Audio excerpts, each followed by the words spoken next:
of chapter 3, which is more or less a summary of the previous chapter. And this is what we notice in Sri Aurobindo's writings, that always the first para or the first chapter always has a paragraph. The first para is a summary of the previous chapter, and the last para of a chapter is always a kind of a announcing the theme of the next chapter. So there is this wonderful internal connection between the chapters. So the connection that we have here, that which I would like to take up, the last sentence of the last paragraph 2, chapter 2, which is, as we said, He is the secret master of works and sacrifice and the friend of the human peoples. And this is the aspect that requires our special attention. Because what we see here in this chapter of the Essays on the Gita, the human disciple, is the general description of Arjuna's despondency. An aspect which I have seen many a people, many a commentator have dwelt upon. Obviously, you cannot escape this wonderful chapter 1 of the Gita. Although Sri Aurobindo has added a greater psychological depth to the analysis of the disciple, what is interesting is to see the other aspect, the other side of this disciple, which is pretty unique.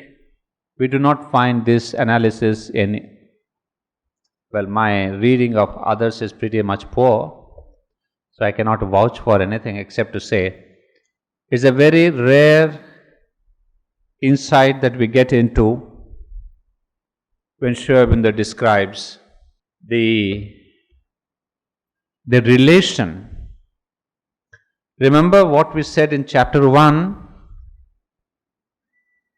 Sri Aurobindo writes here, the uniqueness is the divine personality of the teacher, and the second important is the characteristic relations with this disciple.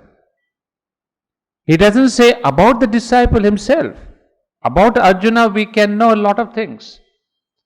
But what is important for the Gita is the relationship between the disciple and the divine, between Arjuna and Krishna.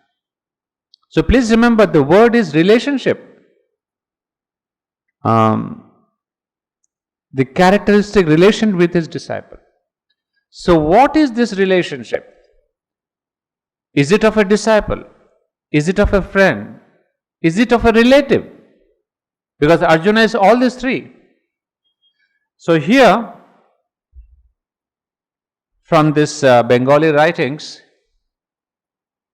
I'll read out to you a couple of pages which really give the fantastic relationship. The recipient of the knowledge given in the Gita is the mighty hero Arjuna, son of the great god Indra and the best of the Pandavas. Just as it is difficult to discover the aim of the Gita and its hidden meaning by ignoring the speaker, similarly, that meaning would suffer by ignoring the listener. Arjuna is Sri Krishna's intimate associate.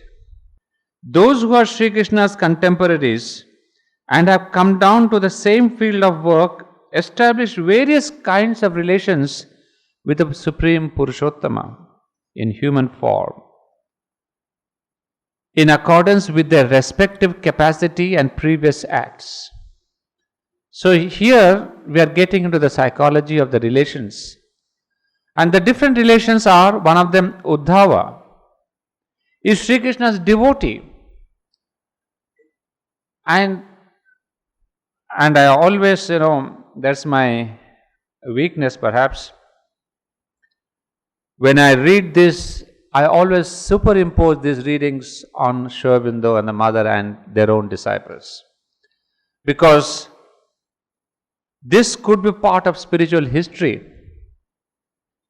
But when I superimpose that in the ashram at Pondicherry, it becomes a real living fact for me. So that is why my heart always leaps into the present and to see who is the Uddhava of Sri Aurobindo. You would say Uddhava is Sri Krishna's devotee. Satyaki is a faithful follower and a companion. King Yudhishthira is a relative and friend who is moved by his counsel. But none could establish with Sri Krishna a relation as intimate as Arjuna. All the close and endearing relations possible between two men of the same age were present in the case of Sri Krishna and Arjuna. Arjuna is Sri Krishna's brother, his closest friend, and husband of his sister Subhadra, dear to him as his own heart. So you see, there are different kinds of relation with the divine. So too we see in the ashram, each disciple had a different relation with the mother and with Sri Aurobindo. And here one of the unique things that we see, the same age friends, Krishna and Arjuna. What is the relationship? Is that of intimacy, is of a friendship. So was there any friend to Sri Aurobindo here? In those days when he was in the Alipur jail, perhaps the closest friend was Nalinakanta Gupta. But it was never a friendship like Arjuna and Sri Krishna. Because Sri Aurobindo, even from the Alipur jail, was so much different, so much away from this human scene, although acting fully with the bombs at the time. So it was a friendship and yet a distant veneration. But later on, when the mother comes, even this friendship aspect becomes far off. Because then the mother reveals who Sri Aurobindo is. Because people used to call him casually AG, Aurobindo Ghosh, AG, or Guru, or this or that. It was a bit of a casual thing. But with the coming of the mother, then the human avatar comes up and there's a distance. But this comes in Arjuna only in the war field, much later. But in the beginning, they were closest friends. So in the 4th chapter, the Lord has pointed to this intimacy as the reason for choosing Arjuna as the one person fit to hear the supreme secret of the Gita. This is really revealing that why did Sri Krishna choose Arjuna to be his listener? We have asked this question before too. If you go, in fact, I don't remember, there's somewhere he does cover, but a point is, if you want a wonderful moral person who doesn't tell a truth, who is sattvic, who is perfect as a human being, is Yudhishthir. But he doesn't choose Yudhishthir. And you have the other side, that Duryodhana, of course, he is the evil character, the evil personality. He is not even open to the new consciousness. Duryodhana deleted, you have two contestants, Yudhishthir and Arjuna. And Yudhishthir is the man of the age.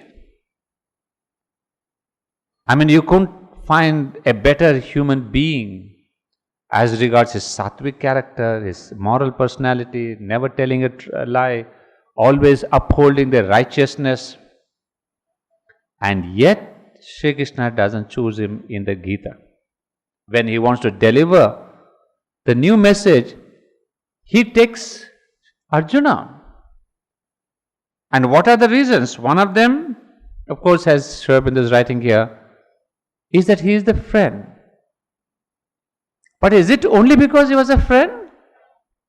Was Sri Krishna blind that because he is my best friend, I will give him my new message to Arjuna?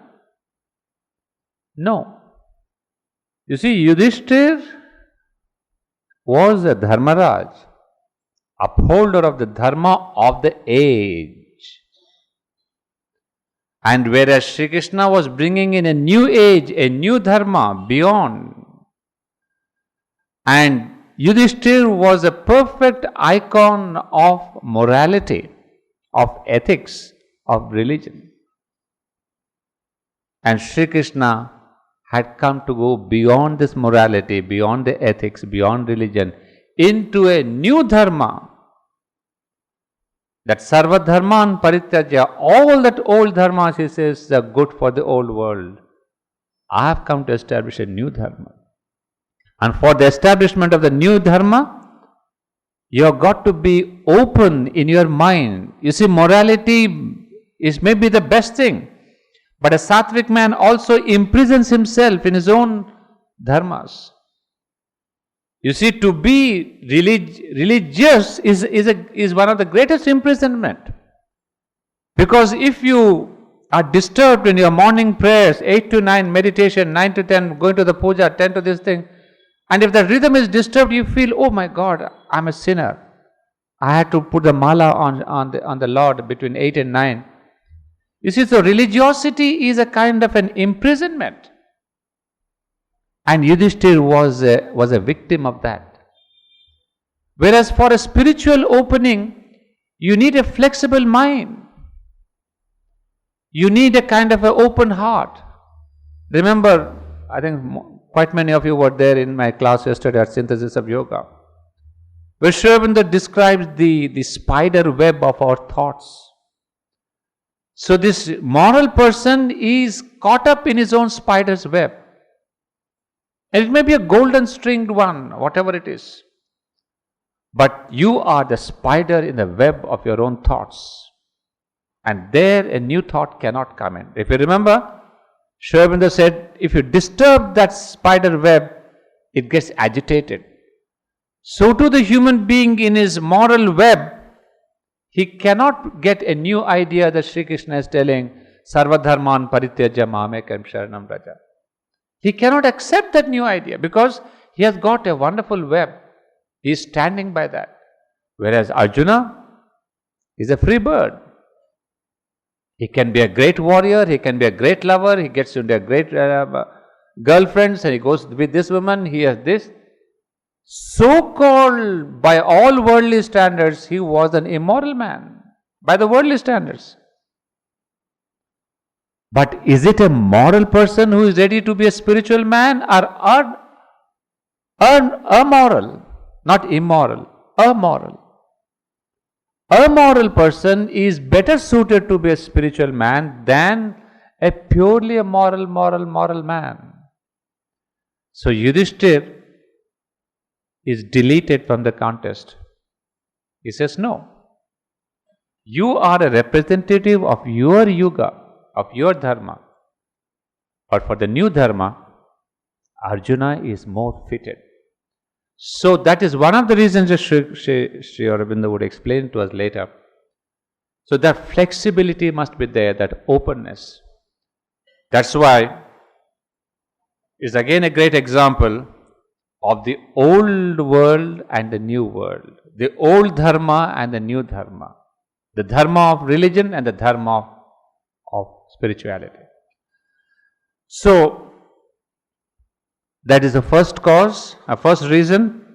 Then the second reason he says is that the reason for choosing Arjuna as one person fit to hear the supreme secret of the Gita is, I have revealed this old forgotten yoga to you this day because you are my intimate friend and devotee. For this yoga is the best and the ultimate secret of the world. In chapter 18:2, there has been a repetition of this statement while explaining the keynote of Karma Yoga, which is as if the pivotal point of the Gita. Once again you listen to my supreme word, the most secret of all. You are extremely dear to me. Therefore, I shall speak to you about this, the best of all paths. You see, the Lord is revealing Himself. Arjuna cannot claim, but the Lord chooses. So he does not choose Yudhishthir, he does not choose Dharmaraj, he does not choose Bhishma even. Please remember that. Bhishma Pitama, the greatest personality of Mahabharata and of that yuga. But even Bhishma is not ready. So these are something that we as Aurobindonians must keep in mind. We are not asking to become immoral, but surely amoral, beyond morality. I mean, the passage is through sattvic and moral nature, no doubt about it. But to be the sattvic man is not the end of my life, is not the end of my aspiration, is not the goal of my spiritual venture. So that is important, but at the same time, what is more important is to be open to the divine. And how does this openness come in? By two beautiful relations. One is friendship. Every human being is most free with his friend or with her friend. Why do we require friends? Because we can open up ourselves. Because all the pent up things within us, we need a door, a window to bring it out. Sometimes we hesitate to tell to our parents because of the age gap. But the friend is of your same age. And so the psychology of these friends being on the same par level, the exchange becomes easy. So we need friends to bring ourselves out. And if this is the case, then if the divine becomes your friend, what more do you want? So the greatest intimacy between two human relations is that of a friend or that of a child and mother. So we have here not the friend Sri Aurobindo. I mean, I do not see anyone being friends. He was so Himalayan heights. Sri Krishna was there to dance with you, but not this gentleman there. But he gave us a substitute, he gave us the mother. So the child could go to the mother's lap and says, Ma, this is me. I'm suffering, I have this problem, I have that problem. And you see, in the bulletin, most of these question answer sessions, although some of them show up in the answers, but you see, he has given this relation for this yuga of the child and the mother. So we have maybe these two relations, Krishna to be our friend and Sri to be our mother. Whomever you choose. So that is the intimacy. What's the crux of the thing? Intimacy is necessary for opening yourself to the divine. If you keep yourself at an awe, oh, sure, Abhinda, and you do only namaskar. Well, you do only namaskar. He is always far away. But if you want to shake hands with Sri Aurobindo, that would be wonderful. That's what Sri Krishna allowed himself to become a friend. And mind you, all this was a preparation for the last moment when Arjuna would receive the Bhagavad Gita. So he befriended Arjuna. He prepared him. He really laughed with him, as we say, bosom friends. So Arjuna was all the time transparent with Sri Krishna. He told him everything, his weaknesses, his weak points, his affairs, girl affairs, boy affairs, his warriors. He could tell everything to his friend. Whereas no other person opened himself. So in spirituality, friendship with the divine is the best relation. Or else, the childship with the mother is another wonderful relation. So in Sri Aurobindo's yoga, we are supposed to be children of the mother. So these are the two most intimate relations, and in the case of Gita, we have the friendship. So both the case he says, you are extremely dear to me. Dear to me because you are open to me. You are my friend.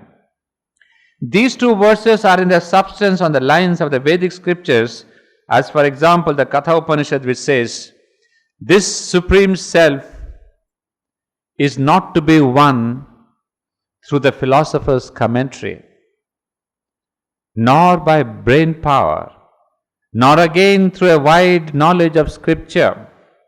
He alone can win him who is chosen by God. To him alone this Supreme Self reveals his own body. This is the secret of friendship. That Sri Krishna reveals himself to Arjuna. And Yudhishthira has read all the scriptures. He has all the brain power. He could have the philosopher's commentary. But none of these are gates to the divine. You can read all the philosophy in the world, you can have all the brain power, you can have all the wide knowledge of all the scriptures. But the doors are shut until he chooses to reveal himself. That's why these two verses, they tell you how the Lord has chosen Arjuna. Therefore, it is he who is capable of establishing with God sweet relations like those of friendship, and the rest that is the fit recipient of the knowledge given in the Gita. This implies another thing of great importance. God chose Arjuna because he embodied in himself both devotee and friend. So we are getting the second element. One is you are a friend, intimacy, and there must be the element of devotion. Because just the friendship could be casual. It will be intimacy, but it could lead you to a kind of a lower level of intimacy. So to keep your intimacy on a higher level of consciousness, you need to have this devotion. There are many kinds of devotees. Normally, a devotee brings to mind a teacher-disciple relationship. Love is no doubt there behind such devotion, but ordinarily obedience, respect, and a blind devotedness are its special characteristics. So, why is a friend better than a devotee? Because there is the blind devotion and ordinarily obedience. You say, oh Sri Krishna, oh Sri Rama, you have an awe, inspiration, and then you have this question of obedience. And any fear and any awe brings a distance. You want to go close to the divine and you are afraid of the divine, that Godhead, whomever you worship. This kind of a pure worship also brings in a distance, an awe. He is there, up there, the Indra or the Varuna or this God or that God, and I am here. So there's a psychological distance between the worshipped and the worshipper. But a friendship, you are on par. You are equals. The other person may be divine, but my relationship is that of friendship. So there's no distancing. What Sri Aurobindo is telling us here is, if you can understand the subtlety, how to go close to the divine. You see, we all say we want to be close to the divine, but we all worship the divine. And then you are putting him on the pedestal, giving him a temple, giving him an arati and giving... Okay, you have all the devotion, fine. But just worship brings in distance, brings in obedience of a master and a slave. But friendship is togetherness. You can exchange everything. Sometimes you are afraid to tell God also what you are doing. But your friend, you reveal everything. So there are many relations, but friend does not show respect to friend. They joke and play and have fun together. Use endearing terms. For the sake of the play, they may taunt and even show disrespect. Use abusive language. Make undue demands on each other. See, this is the real friendship. I mean, you have made him so much human that you can even quarrel, even use abusive language, you can have even disrespect, you can even have this fun of the play. So, who are your best friends? They say, wow, we had a lovely time. We played with each other. And this is a divine Leela in which you play with the divine. So, gone are those days of a religious worship and says, oh Lord, you are up there. Tompi, that's over. We have to bring him down to the play, to the day-to-day play. So he says, all this can be done. Friend is not always obedient to friend. And even though one may act according to a friend's advice, out of admiration for his deep wisdom and sincere goodwill, that's not done blindly. It's a catch the psychology. It's one of the most unique descriptions. That's why I'm reading it out word by word. That we must develop this relation of a friendship with Sri Aurobindo and the Mother. Never have this awe. Awe and fear and obedience brings in distance. We are putting an impediment in our own devotion. One side we want to be close to the Mother. The other side is, oh, Mother said that, don't. The don'ts of the Mother will bring up a religion. Mother said, don't, do not. All this, the 10 commandments that human being writes. So these are the 10 commandments that will really distance you from the divine. So Sri Aurobindo says, be a friend. And Gita is the greatest example. One argues with him, expresses doubts, at times even protests against his views. And you have seen such a friendship, very close to that, if I can say, in Nirodharan and Sri Aurobindo. Read their correspondence. This is the level that they have reached. Sri Aurobindo had come down to the level of a friend for Nirodha. Of course, Nirodha knew what Sri Aurobindo is. And yet in their correspondence you can never ever believe and imagine that Sri Aurobindo was the supramental avatar. A close chum of Nirodha. The language, the taunting, the teasing, the words, the poetry, the little poems, the jokes, incredible. So if you want to see Sri Aurobindo the friend, read Nirodha's correspondence. You will see this exact nature. The first lesson in the relation of friends is the giving up all fear. To give up all outward show of respect is its second lesson. Love is its first and last word. So between friendship, the only bond is of love.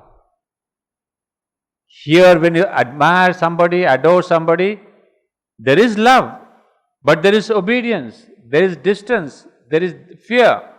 What will Mother tell you if I don't do that? She may punish me, she may not like me, she may detest me, she may reject me.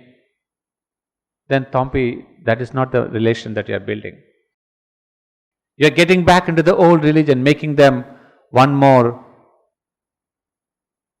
feared deities. So therefore, these are, I'm purposely reading this because we are here in the ashram and we really want to be close to the Mother, and this is a great eye-opener because many people have try to make Mother and Sri Aurobindo into such great figures that we automatically are building this distance. And friends, one day this distance will convert itself into religion. So right from now on, we should be careful not to bring in this distance and fear even when we talk to our friends and our children and our spouses or whatever. Do not bring in the fear of Mother and Sri Aurobindo. That is the first thing that comes into religion. You are afraid of the priest, you are afraid of the God, you are afraid of the church, you are afraid of the temple, you are afraid of the priest. Because the whole human psychology is controlled by the fear factor. And that is another name of religion. Whichever religion it may be, all religions are the same. So especially now that we are close to another spiritual master, let's not bring in this along with adoration and admiration, but bring in this love of the friend. Here you may say we don't have the love of the friend, but we have love of the mother. First day I showed you a book called Remembering the Mother with Gratitude. We brought it in English and Tamil and Telugu. Well, I'm not trying to advertise, but to tell you frankly, what I'm telling you is exemplified in that book. Because in that book, people have spoken, those who were hardly 4 months old, who played in the lap of the mother, who were 4 years old, who were 7 years old, who were 10 years old, who went to the mother just as you and me, we go to our mother. And then they have narrated the intimacy of the mother. That's why this book which we brought out is so very valuable.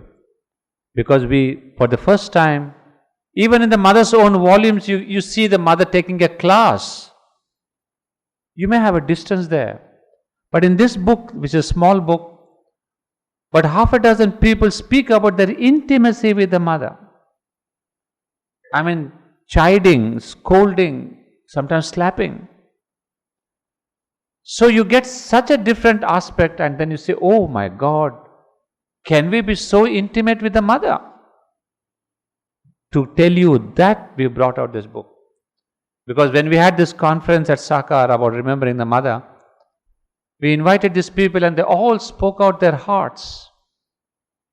And those little gem moments were of their intimacy with the mother. So it's not advertising, but if you read that, you will understand what I'm trying to say. It is there in Tamil and Telugu and English, whichever you want. Now that is what Sri Aurobindo is emphasizing here. The first lesson in the relation of friends is the giving up of all fear. To give up all outward show of respect is its second lesson. My God, look at that. Outward show of respect. You admire, you venerate, you worship, you do have relation, whatever the devotee that you want to become of the mother and Sri Aurobindo. But not this outward show of respect. And he says, to give up all outward show of respect. You see, these are again, why Sri Aurobindo is telling us, these are the symptoms of religion. You know, the moment you say, oh, put the flowers at our mother's feet.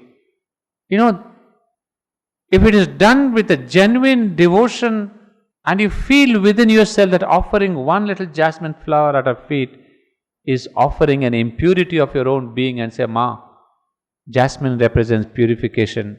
May this flower carry my message to thy feet. If your heart tells you, do it. But not out of a puja. Not out of this outward respect. Oh, mother is there, we must put flowers. So you see, it's a bit complex. Spirituality becomes so much of a thing practiced inwardly, felt within. Nothing of the external. You know, long back in 1950 when the Samadhi was made, for the first few days, mother did not allow any flowers on that. Because she knew, because this will become a practice. And today you see hundreds of designs, it has become a practice. But for those who are doing it, it's become a part of their sadhana, their devotion and their offering. I can understand that. But she resisted for a long while. But one fine morning, the human devotees, they painted it white and they started putting flowers and all that. And then the marbles came much later. And when we built the relics at Hyderabad, Champaklalji said, don't put flowers on the relic Samadhi. Because then it becomes a habit of my religious sentiment. Hey, have you put flowers at the Samadhi? No, you are doing a crime. You feel guilty. But later on, you know, the human beings, they evolve. So we too started putting flowers at the Samadhi, relic Samadhi at Hyderabad. But I remember Champaklalji said, don't do that. If you do that, do it out of devotion and the inner call, not out of a practice. The practice brings in religiosity. So this is the emphasis that we see in Sri Aurobindo. The second one is to give up all outward show of respect. Innately, if you feel respect, you have, but not in his show. And then love is his first and last word. He is the fit recipient of the knowledge given in the Gita, who understands this world movement as a sweet and mysterious game full of love and bliss, elects God as his playmate, and can bind him to himself in a tie of friendship. So you see, when I read this long back, the whole notion of spirituality changes. Your relation with Mother and Sri Aurobindo changes. And the one thing that got stuck to my mind is the fear factor. Never be afraid of the Mother and Sri Aurobindo. Because that is the swinging back to 2000 years old, 2000 years behind, when religion started with the fear of God. Today is the love of God that needs to be encouraged. And Gita was one of those beautiful points. He is the fit recipient of the knowledge given in the Gita, who realizes the greatness and the power of God, the depth of his wisdom and even his awfulness, and yet is not overwhelmed and plays with him without fear and with a smiling face. Can you develop this? That's why this can be given to the children. Right? When a child at your home is growing up, give him this relation of a friendship. Give him this relation of a childhood. Don't tell him Mother and Sri Aurobindo are the avatars and you must worship him, you must meditate on them. All that, don't tell them. They may get it in their own spiritual level, a stage where they venerate. But even in that veneration, as he puts it here, you know the power of God, the greatness of God, the depth of his wisdom and his awfulness, and yet not overwhelmed. So let not the divine overwhelm you and then say, I am the Purushottama, worship me. No, even Lord Krishna never does that. So he says, take him without fear and play with him with a smiling face.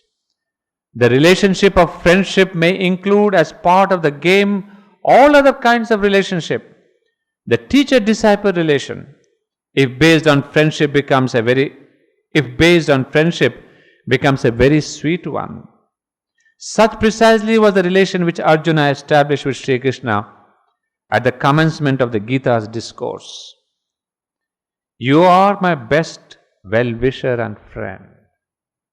Right in the beginning, Arjuna says, you are my best well-wisher and friend. In whom else shall I take refuge? I have lost my power of thought. I am frightened by the weight of responsibility.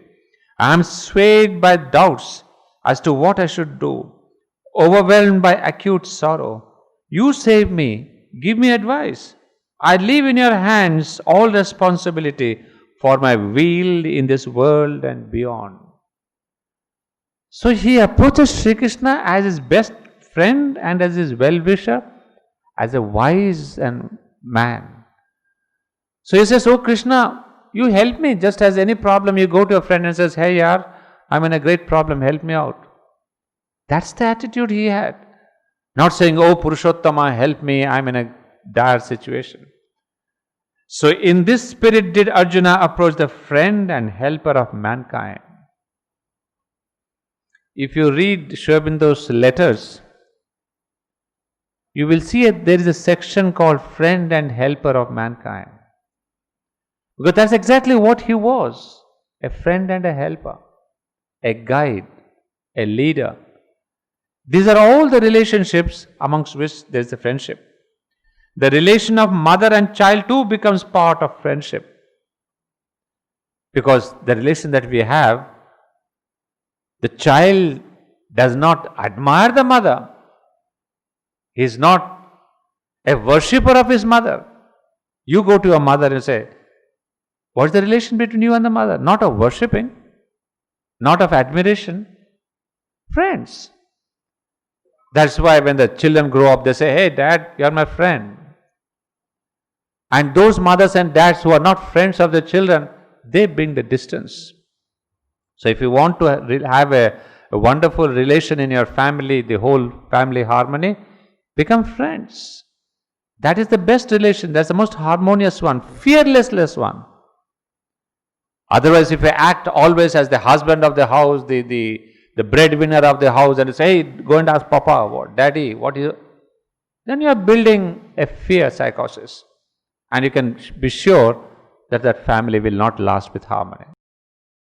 There will be a breakup because you are brought in the fear psychosis. So he says, there is basically the friendship, the love between the mother and the child. One older in age and superior in wisdom loves a younger and less enlightened friend as a mother does, gives him protection and care, always holds him in his lap and saves him from danger and evil. Shri Krishna manifests his side of motherly love as well to one who establishes friendship with him. This is typical again of Sri Aurobindo. I mean, this is something that we do not see normally. But read his correspondence. In fact, I would urge those of you who have not read his correspondence. I mean, we have A.B. Purani, we have Nirodbaran, and we have some of these letters that are coming out in the bulletin. You will get a completely different aspect of Sri Aurobindo. Not the poet of Savitri, not the philosopher of life divine, not the yogi of the synthesis, but you see almost the humane, what Sri Aurobindo calls here, the motherly love. How much Sri Aurobindo could be motherly, you will not believe it. Unless you read this 12 years with Sri Aurobindo, Nirodbaran. I mean, that's where we realize the Prakriti, the Shakti, the feminine, the female aspect, not the female, the feminine aspect in Sri Aurobindo. Otherwise, normally, we are swayed with Sri Aurobindo, the philosopher, and have seminars on his life divine and on Savitri and this and this. Somewhere we are distancing Sri Aurobindo and then we are going close to Mother. But then there was a beautiful painting by somebody, a sketch, who had painted Sri Aurobindo with a smile. He is not smiling there. But this lady paints, or not the paint, it was a sketch, with a beautiful smile on his face and gave it to the Mother. Then she said, yes, the smile can dissolve les nuages, can dissolve the clouds of sorrow. And he said, yes, this is the smile. And you see most of his correspondence. And then especially with Nirodbaran, he doesn't smile. He laughs in guffas. I mean, if you want to hear Sri Aurobindo's laughter, read Nirodbaran. It's so loud you will hear it beside you. Sri Aurobindo laughing and chuckling away. So I want you to really get this aspect of Sri Aurobindo. That's what we are bringing out in that little book, Remembering the Mother. Because we have to be close and intimate with them. Not worship them blindly and say, oh, it's the avatar. What is this avatar? He may be great, but if he's not close to my heart, what's the fun? If avatar comes to establish his greatness on the earth? No. He comes to establish himself in our hearts. By playing, by joking, by laughing, by dancing, by music. All the question of this, the lovely flute and every gopika and the cows and the squirrels, everybody comes to hear Sri Krishna. Why? Because he penetrates the human consciousness at every level. The human, the animal, the bird, the serpents, everything. So if it doesn't penetrate, God doesn't require accolades and praises. So why should we keep on praising God? He doesn't require our praises. So we see, this is the relation that we see even in Sri Aurobindo, that he has been a wonderful motherly. I mean, he was so very motherly that he would prepare the meal for his cats. Take out the bones from the fish, prepare a thali, and every day give that meal to the fish and to the cats. Did you ever imagine Sri Aurobindo would do that? Because we always think Sri Aurobindo, the writer, the author, the poet, the grandiose Sri Aurobindo sitting on the Himalayan mountains. But come down, he is on the earth with you, beside you. And if a cat sat on his sofa, he would not disturb it. He would go and sit somewhere else. You see the grand sofa that you see in his room, when the cat sat on that, he would not disturb it. Amongst you, who would do that? You shoo off the cat and say, hey, don't sit on my chair. But look at this avatar, respecting the cat. I mean, I have felt extremely wonderful. I mean, this is the Sri Aurobindo I want. I mean, that great Upanishadic Sri Aurobindo, that great Vedic Sri Aurobindo is beyond my reach. But if this is the Sri Aurobindo who touches and melts your heart. So this is the mother, in motherliness in Sri Aurobindo. So read that. So even if you don't understand Life Divine Savitri, don't bother. Don't keep seminars and all that. Why are we trying to beat our heads against a rock, Himalayan rock, trying to understand Life Divine? Yaar, why do you have to beat your head? Go to him where he is giving you this Amritam Prasad. Beautiful feelings. So that's why I insist all of us, which I have done in different ways, to read those simple narrations. Read the correspondence. So where he is the friend, not the philosopher, the pure friend.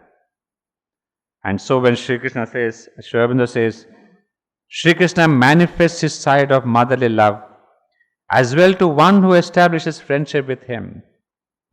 Friendship may bring with it not only the depths of motherly love but also the keenness and acute joy of married love. You see, again there is the joy of this married love.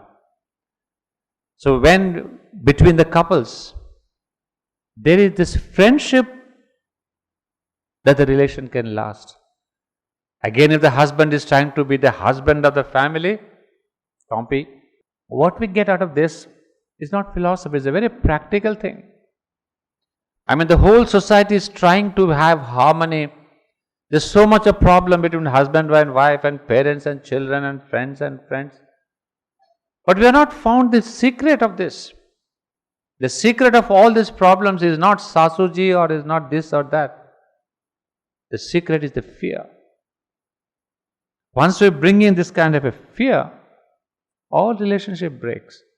So he would say, friends crave each other's companionship always. Marvelous. That is the friendship. You crave for each other's companionship. You are just away for 2 hours, you telephone him, mobile and says, yaar, when are you coming? 2 ghanta ho gaya, and milane bahut der ho gaya. You want to be together. This is another aspect of friendship. Always each other's companionship. So that means you want to be close with the divine all the time. If you are a worshipper of the divine, you go on Sunday morning to church and go on Monday morning to these temples, go on Saturday between 5 and 6. The rest of the time, you say, Tompi, God, I'll come to you at 5 o'clock in the evening or on once a week. But you don't tell that to your friend. You take breakfast with him and you said, yaar, you come back for lunch. Kya ho gaya? 4 ghanta ho gaya and we are not met. This is the beautiful intimacy of friends. So if God is a friend, this is the advantage. You don't want to keep him in the temple. You say, be with me, talk to me, let's chat, let's have fun. Friends have fun. The devotee doesn't have fun. He weeps out of devotion. But friends laugh out of contact. And that is the ananda, the bliss, the rasa of your relation with the divine. Why do you want to have viraha with the divine? Oh Lord, I'm missing you. Why do you cry? That is a viraha rupa. No, you don't cry for the divine. You play with the divine. So this is the beautiful thing, that we crave each other's companionship, always pine at separation. You have this Gita Govinda, a beautiful friendship. That is where Radha is important in Krishna's life. Krishna had 2 wives. But who is more important? Radha. Maybe the wives are feeling jealous, which they did. Because he spent most of his time with his girlfriend. Because Radha was his lover, was his friend, not a wife. So this is quite a message. You should have girlfriends and not wives, I suppose. Well, sorry to say that, but don't mistake me in the true sense. So this is the question, that is the symbol of Radha, the lover who surrenders herself to the divine. And who is Radha? Nothing but a psychic being. It's a psychic being longing to the Jivatman, to the Supreme Self. That is why the Supreme Self is always with the psychic being, not with the mental and the vital and the physical wife, but the psychic Radha. That is a symbol why Radha and Krishna are always together. You don't have any paintings with Krishna with his wives? Have you ever seen one? Please show me one if you have. All the thousands and millions of paintings are Radha and Krishna. All the dances are between Radha and Krishna. That is the true friendship and devotion. She is not only a great devotion but a great friend. So you would say, pine at separation are delighted at the endearing touch and feel a joy in even giving up one's life for the other's sake. The relation of service too becomes very sweet when it forms part of friendship. As has been said above, the more the endearing relationships one can establish with the Supreme Godhead, the more does a friendship blossom. The more does one gain in capacity to receive the knowledge of the Gita. I mean, I read this paragraph many a time whenever I get the occasion. Because as I said, this has really given me a fillip in my relation with the Divine, with the Mother. And I've been telling this all over Europe. Don't worship the Mother and Sri Aurobindo, be friends. And youngsters have taken to talking to the Mother. I said, talk to the Mother as you talk to your friend. Exchange, tell them your problems. Will she hear? Yes, she will. Does she hear? Yes, she does. And that is the faith we have, that she is listening to us. And with that you communicate. We have corresponded when she was alive in her body. We have sent many a letter, but we never communicated with her. Today you communicate with her. Communication is here, not writing. Writing is correspondence. Because communication is communion. You have the dialogue between yourself.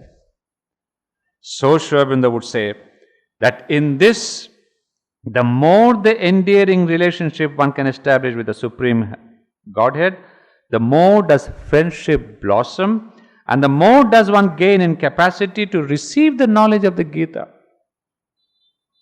So here is the secret. If you want to understand Sri Aurobindo, love him. Not beat your head on seminars and lectures and workshops.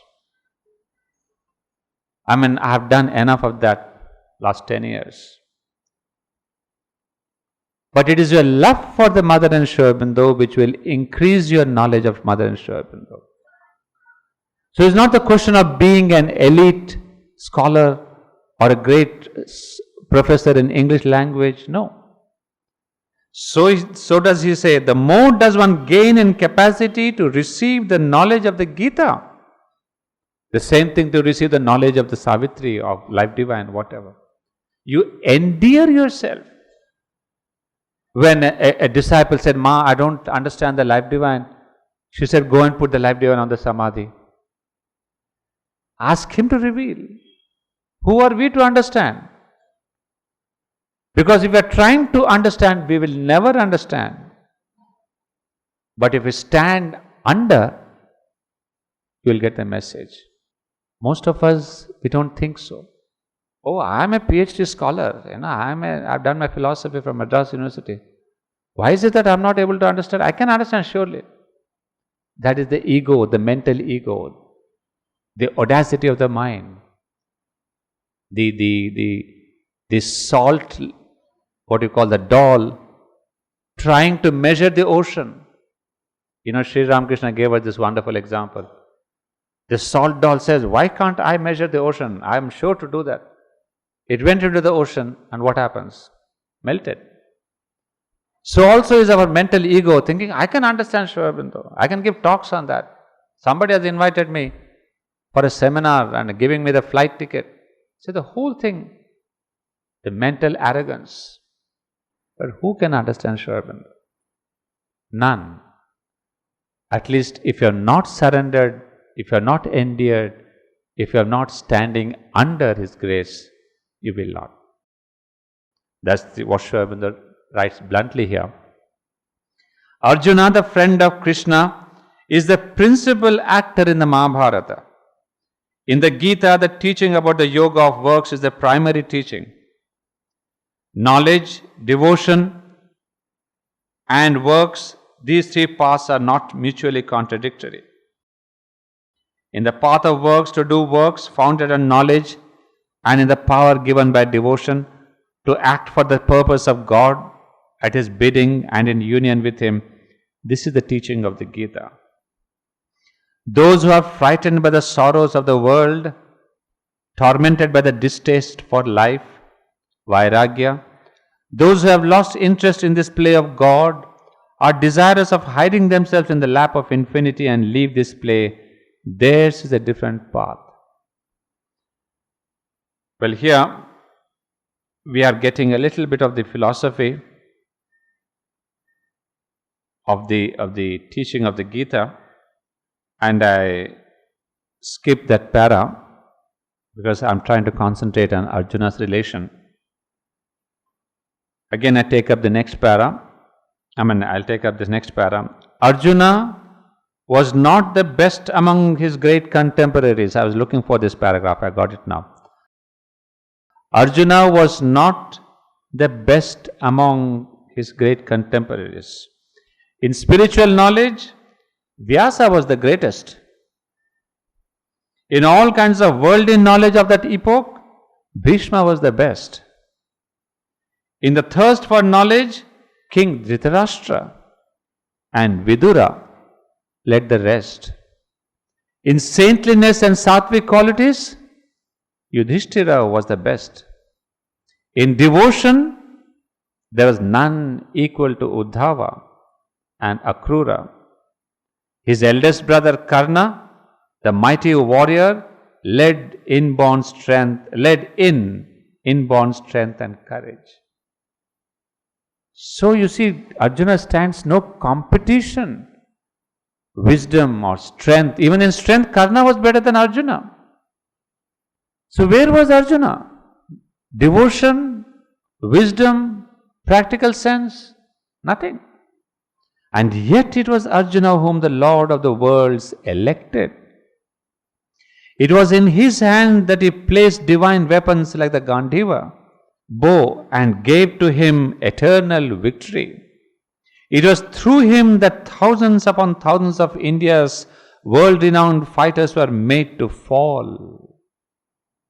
And he founded for Yudhishthira his undisputed empire as a gift of Arjuna's prowess. Above all, it was Arjuna whom he decided as being the one fit recipient of the supreme knowledge given in the Gita. And this supreme knowledge was once again given to another person by the same Lord. And you know, the person in the Alipur jail, Sri Aurobindo received the same thing from Sri Krishna. It was Arjuna alone who is the hero and the principal actor in the Mahabharata.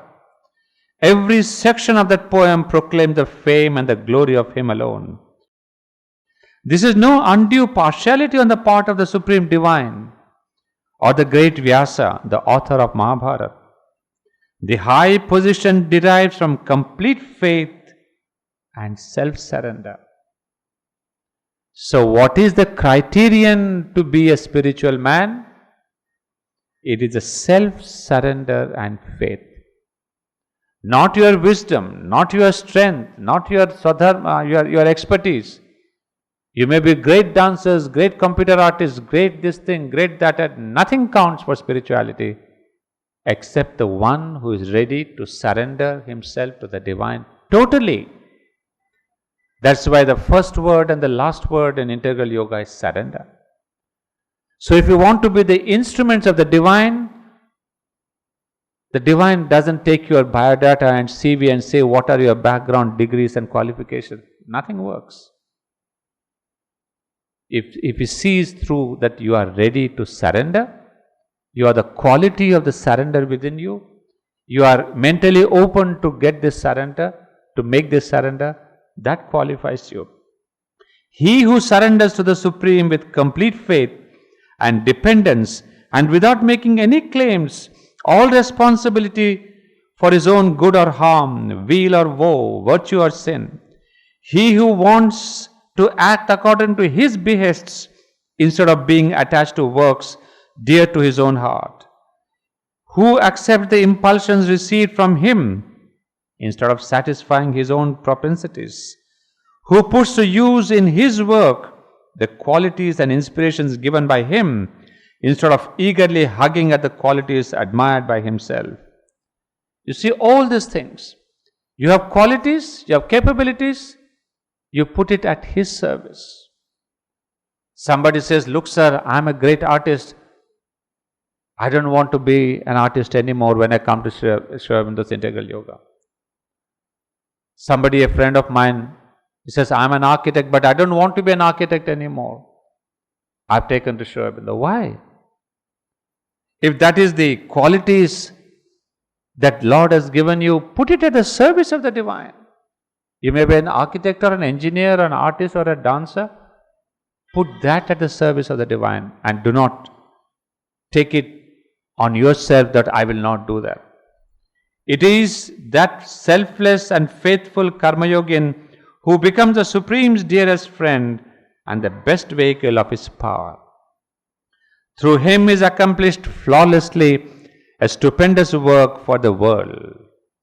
Muhammad, the founder of Islam, was a supreme yogin of this type. Sri Aurobindo has hardly written about Islam and Muhammad. This is one of the very rare occasions.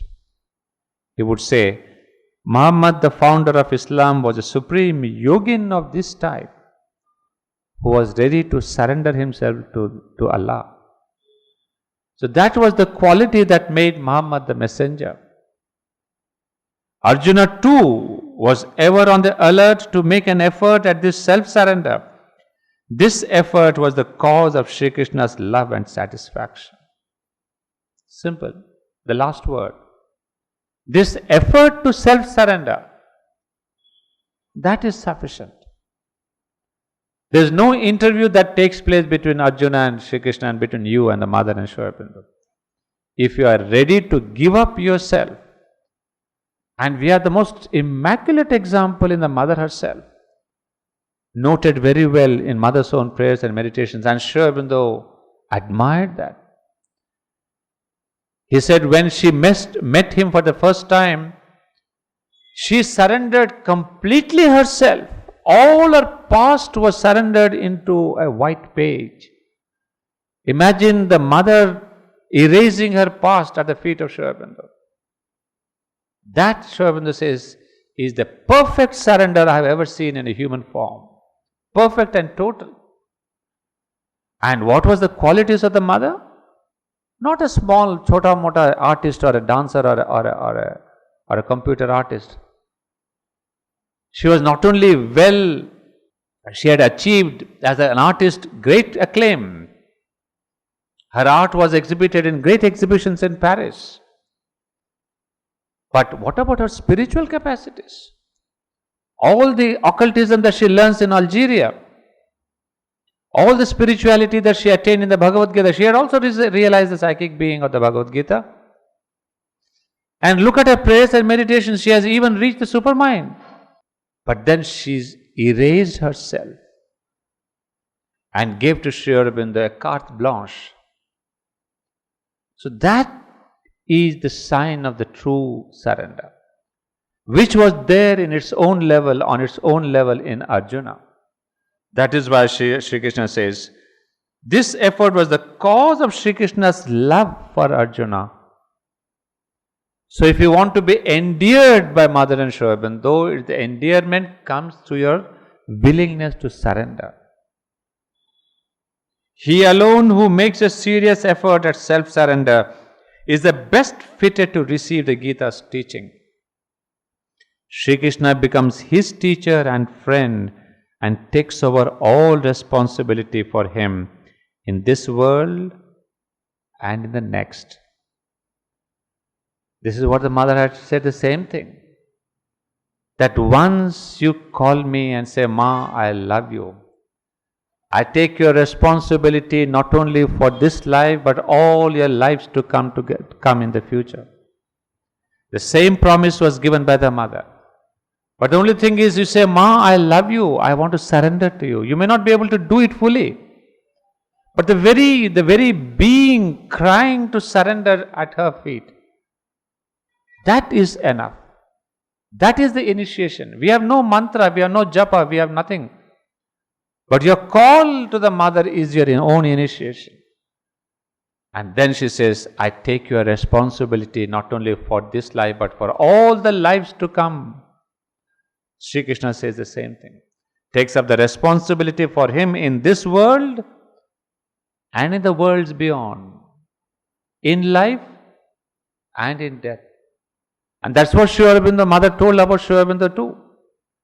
That those devotees who die here, they get a stamping of Sri Aurobindo's on the forehead. And if you have the stamp there, you get the visa, the passport to go through all the worlds above without anybody stopping you. So that is taking care of you in the next world, the world beyond this physical, when we leave this body. I mean, it's so very similar. The promise of Sri Krishna and the promise of the mother and Sri Aurobindo are absolutely the same. So we take the responsibility of this life and the lives to come. I mean, we needn't understand Sri Aurobindo. We needn't even try. I mean, I'm telling you this after years of trying to understand Sri Aurobindo. I come to this end, that this question of surrendering is the only thing. All the knowledge of the life divine will not help you if you do not have this action of surrender. Well, friends, this is the main characteristic relation between Arjuna and Sri Krishna. Rest of the chapter we will see is a psychological analysis which we can develop in a different way. But my main point to bring you this writing of Sri Aurobindo is to tell you the characteristic point. And not only to tell you, but this is where we see this is the essence of our yoga. So my conclusion today, after so many years of studying Sri Aurobindo, is let's not try to break our heads to try and understand, but just to love the Sri Aurobindo and the Mother. Just try to surrender and bring in this friendship with the divine. We have a beautiful flower called friendship with the divine. Worship of the divine, don't. That's old thing. Spirituality is friendship with the divine. Worship of the divine is old stuff, religious stuff. Worship means fear. Worship means obedience. But friendship is fearlessness, is absolute intimacy, is absolute giving in to your friend. So that is what Sri Aurobindo should be, and not make again an icon of Sri Aurobindo for worship, make a marble statue, make it this and then say, "Oh Lord, I worship Thee." So this is what this Gita has taught me, to be friends. How much we can, because our own past is a barrier. We have been worshipping the divine since centuries. So how we say, hey, how can it be that I don't worship the Mother and Sri Aurobindo? Well, worship is not the only thing that takes you close to the divine, it's friendship. Well, we'll take up the chapter tomorrow, but now we will have a short concentration.